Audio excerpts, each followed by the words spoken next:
Hello दोस्तों, मैं अजय तिवारी आपका एजेस चैनल में स्वागत करता हूं। और आपको मैं आज बताऊंगा कि शेयर मार्केट में इन्वेस्टमेंट कैसे करके आप ज़्यादा से ज़्यादा रिटर्न्स कमा सकते हैं।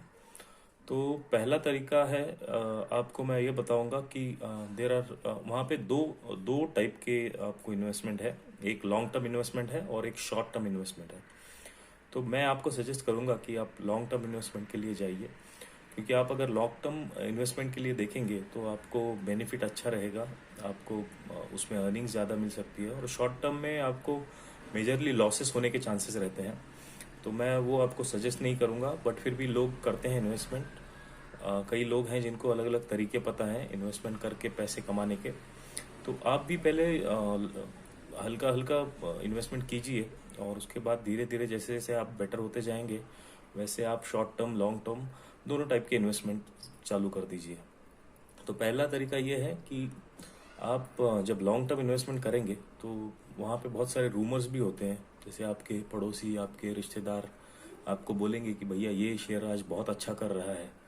तो आपको उस पर ध्यान नहीं देना है, आपको अपना दिमाग चलाना है और दूसरों पे भरोसा नहीं करना है। आपको खुद जाके कंपनी की balance sheet, profit and loss account company का चेक करके, उसके बाद कंपनी कैसे कर रही है, कंपनी के शेयर होल्डर्स कौन कौन है, कंपनी की क्या करंट मार्केट वैल्यू है, उसका पी रेशियो आप ध्यान से देखिए, थोड़ा अंडरस्टैंडिंग लीजिए उसका क्या होता है।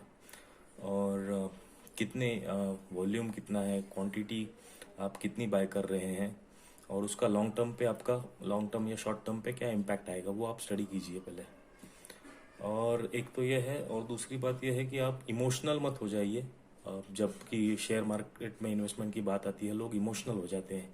कि जैसे आज टीसीएस का शेयर है, तो लोगों का एक इमोशनल अटैचमेंट हो जाता है कि भाई ये टीसीएस का शेयर है, ये बहुत अच्छा कर रहा है, ये तो मैं लूँगा और इसको मैं सेल नहीं करूँगा जल्दी से। तो आप ऐसे मत कीजिए। आपको जहाँ पे भी लगता है भाई कि आज मेरा प्रॉफिट निकल रहा है, या आपकी कुछ प्लानिंग है कि आप लॉन्ग टर्म में इसको रखेंगे, आप उसका डिविडेंड लेना चाहेंगे, आप उसका बोनस या जो भी अलॉटमेंट वगैरह होता है शेयर का, उसके लिए आप वेट करना चाहेंगे, तो आप प्रॉपर प्लानिंग कीजिए उस हिसाब से, और फिर वो पर्टिकुलर शेयर बाय या सेल कीजिए।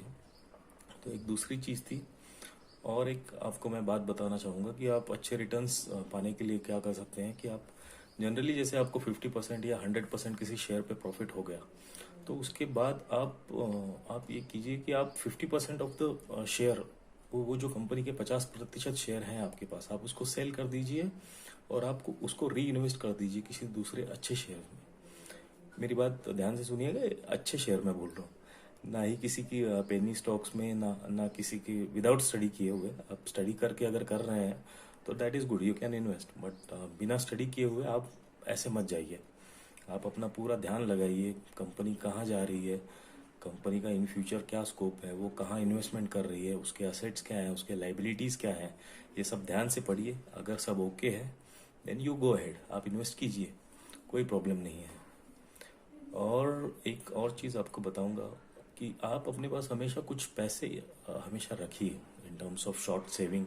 आप थोड़ी थोड़ी करके सेव कीजिए, ताकि आप लॉन्ग टर्म में जब भी मार्केट अगर नीचे जाता है तो आपको एक अच्छी अपॉर्चुनिटी रहती है इन्वेस्ट करने की शेयर्स में। तो आप वो पैसा वो टाइम पे इन्वेस्ट कीजिए, अच्छे शेयर्स में इन्वेस्ट कीजिए, सो दैट वो आपको इन लॉन्ग रन आपको वो अच्छा रिटर्न देगा आपके इन्वेस्टमेंट पे।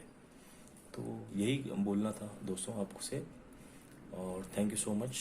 मेरा चैनल एजे आप सब्सक्राइब कीजिए, और and thank you so much for watching me. Thanks, bye.